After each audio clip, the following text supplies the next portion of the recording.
Welcome to the Super Parent Syndrome with your host, Dr. Nick Fanning. Welcome back. It's been a little while, and what a crazy year. So today, because it's a brand new year, I want to talk about the breaking news about January 19th, which is called Qutters Day. Sit back, relax. Let's get started. Parenting in the 21st century is ever evolving. And while you balance work, kids, and your sanity, it's easy to feel discouraged. Welcome to the Super Parent Syndrome with your host, Dr. Nick Fanning. That's right. There's actually a day called Qutters Day. And it was dubbed that because, around the world and social media, it has been found that over 800 million people every single year on January 19th quit their resolutions. So yeah, plenty of people have done it beforehand. Plenty of people do there, but 800 million people who have set resolutions decide one day, I've had enough. And here's the thing. It's pretty common because we see this all around the back that we set these brand new resolutions. I'm going to lose weight. I'm going to stop this addiction. I'm going to save more money. I'm going to track every expense. I'm going to track my calories. I'm going to go on more dates. I'm going to be more social, whatever it might be. And yet, not even 3 weeks into the new year, we're done, we're burnt out, and it's over. Now, the sad majority is that everybody just says, okay, well, whatever, today, this isn't my year. And the reality of it is that we're missing this amazing opportunity to just rise from the flames, meaning everybody's going to have a bad day. You're going to have an off day no matter what, okay? It might be January 19th. It might be January 2nd. In fact, it was kind of weird this year.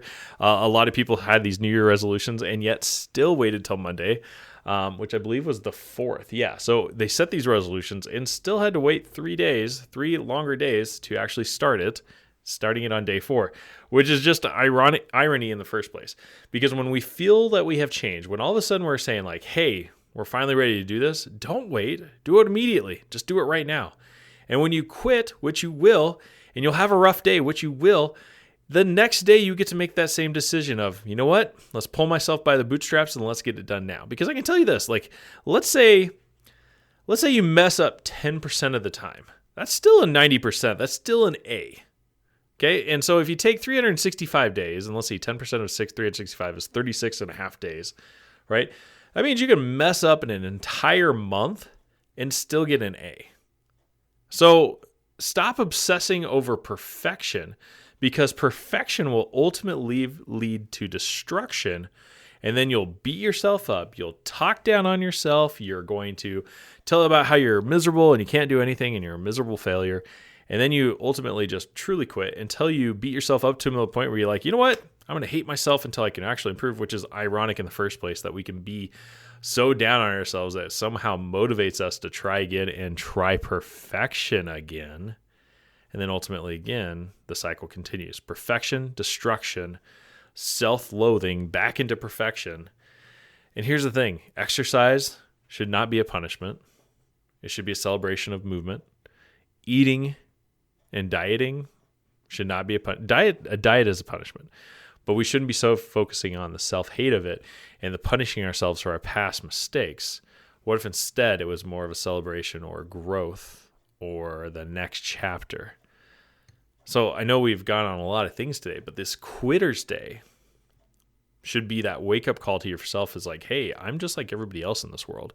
And yet tomorrow, I'm going to make a brand new decision. I'm not going to wait till Monday, but tomorrow I can make that brand new decision. Tomorrow I begin anew. Okay, I might have messed up today, and you know what? I might mess up for an entire month, but I can still finish the year with an A. Or I mess up 2 days a week, or I mess up, honestly, you could mess up, once a week and still get an A. Well, that'd be 52 times. So you'd get, B plus, but at the same time, you give yourself some grace, just like you would give everybody else in this world. And, if your kids messed up like that, you totally forget them and you encourage them to start right back up. But at the same time, what are you doing to encourage yourself to start right back up? You can do this. You just need to realize like, hey, I'm going to go for the A. I'm going to go for the A minus, whatever it might be, and give myself that grace of trying again. It's just like on a test. We're taking our test. There's 100 questions on it. We don't get to question 16 and be like, oh, this question I don't know the answer to. I quit, tear up the test, and run away. We don't do that on tests. We go to the next question, and we might circle and come back. We go to the next question and keep going. Well, why do we do that with our lives and our goals and this day-to-day thing? You know, you don't need perfection. You just need to change, and you just need to focus on, you know, what can we do today? What can we do today? And I messed up today. Well, what can I do tomorrow to bounce back? Get hungry. Get hungry for this improvement. It's the only way we're going to make it out alive, and the only way we're going to change this world. Because, folks, there's a lot going on. There's a lot of bad news out there. But if we're going to start changing this, we got to change first ourselves. And I know you can do this. Because here's the thing. If you're listening to this podcast, that just proves beyond a shadow of doubt that you are just not satisfied with the way that things are going. That you are wanting more. That you are asking more of yourself. And so it's already a celebration of like, hey, you know what? I'm going above and beyond. I'm not satisfied with being mediocre. I'm not just satisfied with just stumbling through life, you know, accidentally, you know, because here's the thing. There's only one way to really coast, and that's downhill.